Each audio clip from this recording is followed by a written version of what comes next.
얼마 전에 후폭풍과 관련된 영상을 올렸었는데요. 오늘 영상에서는 그때 말씀드렸던 내용에 이어서 후폭풍을 기다리는 것이 때로는 왜 희망 고문이 될 수 있는지, 상대방에게 후폭풍이 없을 가능성이 높은 이별엔 무엇이 있을지 5가지 케이스에 대해 더 알아보도록 하겠습니다. 첫 번째는 상대방이 회피형 애착 성향을 가지고 있는 경우예요. 이런 분들 중에 회피 성향이 커서 억눌렀던 감정이 뒤늦게 폭발해서 후폭풍이 오기도 해요. 본인조차도 감정을 밀어놓고 사는 스타일이라서 후폭풍이 오더라도 굉장히 늦게 다른 방식으로 오기도 하거든요. 하지만 애초에 감정적인 깊은 연결을 어려워하고 독립성을 중요하게 생각해서 연애를 하면서도 본인과 나와의 유대, 연결감이 크지 않았을 사람도 있습니다. 이런 사람들의 특징은 갈등이나 친밀감이 깊어질수록 스스로 거리를 두려 하고요. 감정이 격해질 때 차단하거나 무시할 수 있습니다. 또 이별할 때 차가울 정도로 이성적이고 논리적인 태도를 보이기도 하고요. 내면에 감정이 있어도 스스로 인식하지 못하는 경우도 많습니다. 이런 사람들에게 있어 연애는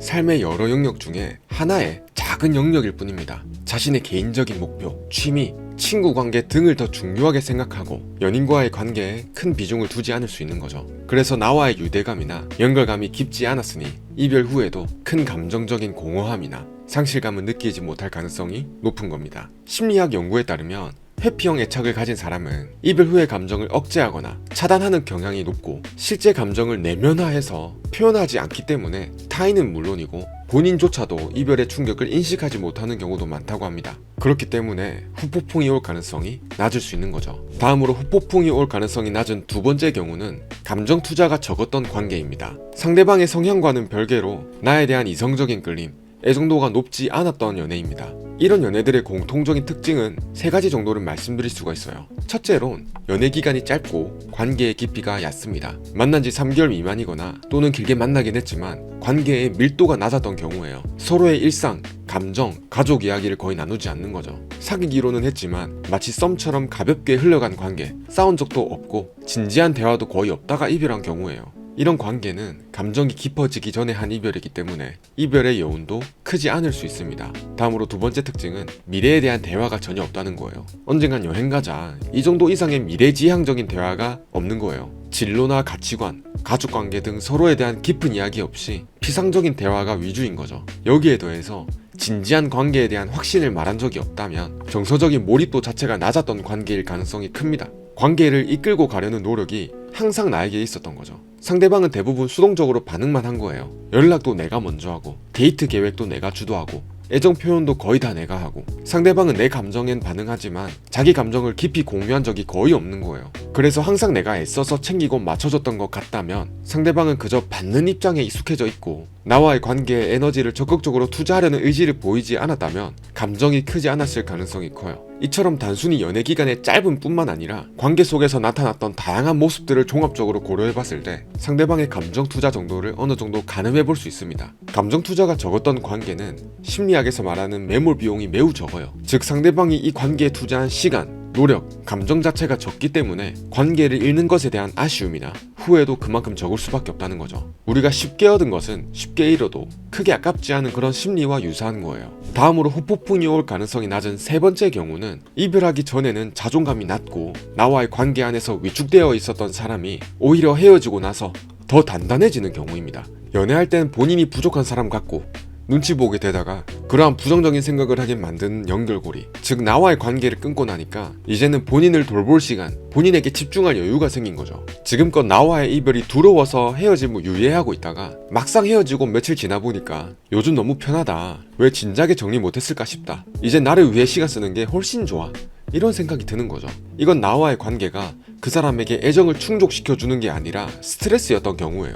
즉 후폭풍이 오는 게 아니라 이별이 해방처럼 작용하는 거죠. 내가 상대방을 안 좋아하게 될까봐, 상대방이 나한테 맞춰주지 않으면 본인이 버려질 것 같아서, 이런 두려움에 기반한 연애를 하면서 자기 자신보다 내 감정에 더 맞추고 내 기분에 따라 일희일비했던 사람이라면 본인을 계속 깎아내리던 나와의 관계에서 멀어졌기 때문에 심리적으로 회복할 수 있는 여백이 생기는 겁니다. 그렇게 막상 헤어지고 나니까 나 혼자서도 잘 지낼 수 있네. 연애가 없다고 내 삶이 망가지진 않네. 이런 경험이 쌓이면서 이별을 고통이 아닌 회복의 출발점으로 받아들이게 되는 겁니다. 그래서 이별 후에는 현재의 순간들을 긍정적인 회복으로 인식하게 되면서 후폭풍 대신 해방감이나 자기 효능감을 느낄 가능성이 더 높다는 거죠. 하지만 이렇게 여쭤보실 분도 계실 거예요. 그래도 나를 되게 좋아했더라면 아무리 힘들었어도 좋은 기억이나 미련이 아예 없을까요? 물론 좋았던 순간도 있었기 때문에 이별을 결심하는 그 과정과 이별하는 순간 자체는 많이 힘들었을 거예요.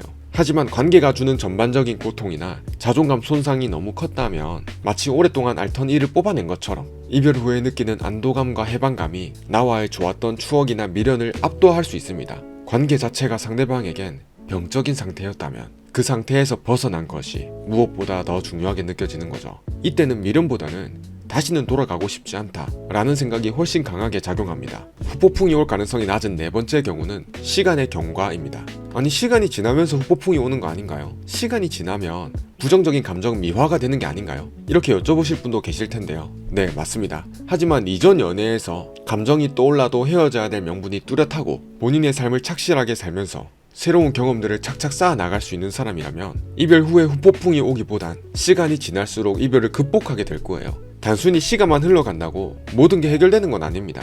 만약 이별의 이유가 명확했고 다시 돌아가봤자 똑같은 문제로 힘들어질 거란 걸 스스로 잘 알고 있다면 시간이 지날수록 미화보다는 그때 헤어진 게 정말 다행이야 라는 확신이 더 강해질 수도 있는 거죠. 상대방에겐 시간이 약이 되어버린 경우예요. 이별 후에도 멈추지 않고 자신의 삶을 충실하게 살아가는 사람은 새로운 관계, 새로운 취미, 새로운 목표 등을 통해서 이전의 공백을 자연스럽게 채워나가요. 그렇게 긍정적인 경험들이 차곡차곡 쌓이면 과거의 아픔은 점점 희미해지고 새로운 행복감을 느끼면서 자연스럽게 이별을 극복하게 되는 거예요.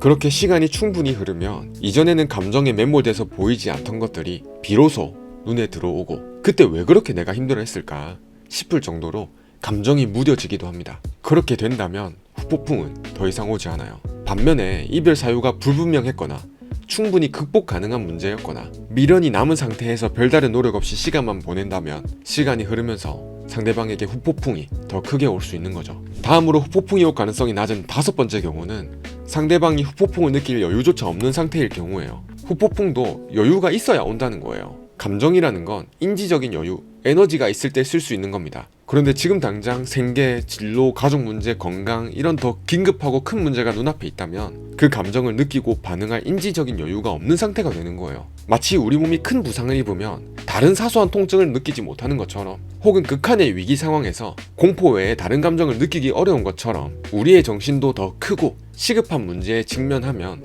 생존 모드가 활성화돼서 이별 후의 후폭풍과 같이 다른 덜 시급한 감정을 처리할 심리적인 여유가 부족해집니다. 그래서 본인에게 처리해야 될 더 큰 현실적인 문제들, 우선순위들이 있다면 그리움이란 감정을 느낄 새도 없을 수 있는 거죠. 감정이 아예 없는 사람이라기보단 우선순위가 밀린 상태인 겁니다. 물론 이런 경우엔 잠깐 회피해뒀던 감정들이 뒤늦게 바쁜 일상들이 끝나고 나서야 몰아쳐서 후폭풍이 올 수도 있지만 상대방의 성향이 소위 말하는 T 성향이 강하고 현실주의적인 성향이 강하다면 감정적으로 동요하는 것 자체를 나에게 방해되는 비효율적인 것이라고 간주하고 의식적으로 억누르거나 무시하면서 현실 문제 해결에 더욱 몰두하는 경향이 강합니다. 그러한 과정 속에서 자연스럽게 이별을 극복해 나가는 경우도 많은 거죠. 자, 이렇게 오늘은 후폭풍 가능성이 낮은 5가지 경우를 쭉 짚어봤는데요. 마지막으로 이 이야기를 꼭 해드리고 싶습니다. 상대방에게 후폭풍이 없다고 해서 혹은 후폭풍이 오더라도 겉으로 드러내지 않고 잘 이겨내는 사람이라고 해서 그 사람이 여러분을 진심으로 사랑하지 않았다고 단정 지을 수는 없습니다. 후폭풍의 유무와 사랑의 유무, 이 두 가지는 전혀 다른 차원의 문제일 수 있다는 점을 기억하셔야 돼요. 단지 그 사람의 애착 스타일, 관계의 깊이, 현재 환경, 그리고 자기 자신을 지키기 위한 방어 기제가 후폭풍이 오지 않는 반응을 만들어낸 것일 뿐일 수도 있습니다. 즉, 후폭풍의 유무는 그 사람의 심리적인 메커니즘에 가깝지 나를 사랑했는지 안 했는지를 증명하는 지표는 아니라는 거예요. 네, 이렇게 상대방에게 후폭풍이 올 가능성이 낮은 경우 총 5가지를 말씀드려 봤는데요. 첫째, 상대방이 회피형 애착 성향을 가지고 있는 경우. 둘째는 감정 투자가 적었던 관계인 경우였고요. 셋째, 이별 전에는 자존감이 낮고 관계 안에서 위축되어 있었던 사람이 오히려 헤어지고 나서 더 단단해지는 경우였고요. 넷째는 시간의 경과를 말씀드렸습니다. 마지막 5번째는 상대방이 후폭풍을 느낄 여유조차 없는 상태일 경우에 대해서 말씀을 드렸어요. 가장 위험한 건 상대방의 조용한 반응을 나에 대한 완전한 무관심, 후폭풍이 오지 않을 사람으로 단정하고 불안한 감정에 휩싸여서 조급한 행동을 하는 거예요. 물론 오늘 말씀드린 케이스에 해당된다면 무작정 기다린다 해서 긍정적인 결과를 만들어낼 가능성이 높지는 않지만